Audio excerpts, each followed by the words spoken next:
1000 hari pertama kehidupan adalah masa sejak anak dalam kandungan hingga seorang anak berusia 2 tahun. 1000 HPK juga disebut sebagai periode emas, karena pada periode ini terjadi pertumbuhan otak yang sangat pesat. Hal-hal yang harus diperhatikan untuk ibu. Yang pertama, rutin memeriksakan kandungan. Yang kedua, mengikuti kelas ibu hamil. Ketiga, menghindari rokok, minuman alkohol atau bersoda. Dan yang keempat, makan gizi seimbang 2 kali lebih banyak daripada porsi biasanya. Hal-hal yang harus diperhatikan untuk anak. Yang pertama, IMD atau inisiasi menyusui dini dilanjutkan dengan ASI eksklusif 6 bulan. Kemudian yang kedua dilanjutkan dengan MPASI 6-24 bulan secara bertahap. Yang ketiga, rutin ditimbang di posyandu secara berkala yaitu 1 kali sebulan. Dan yang keempat, imunisasi secara lengkap. Dampak buruk jika anak kurang gizi pada 1000 HPK yaitu pertumbuhan otak terhambat dan kecerdasan berkurang. Lalu pertumbuhan jasmani dan perkembangan kemampuan anak juga terhambat. Selain itu, anak juga dapat menjadi pendek atau stunting dan dapat membuat anak menjadi lemah dan mudah sakit. Mengapa seorang kader harus memahami cara pengukuran antropometri?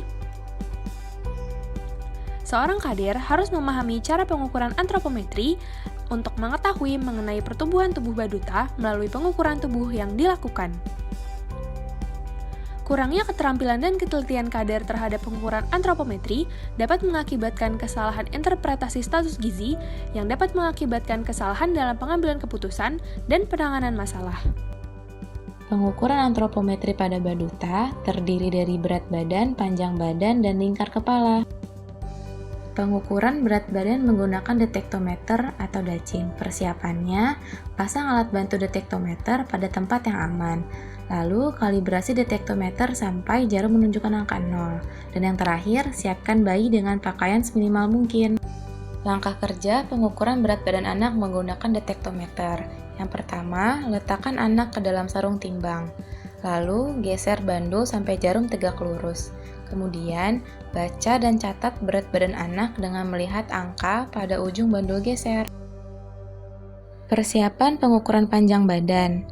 Letakkan infantometer pada bidang atau meja yang datar dan rata, lalu pasang infantometer sesuai urutan yang benar.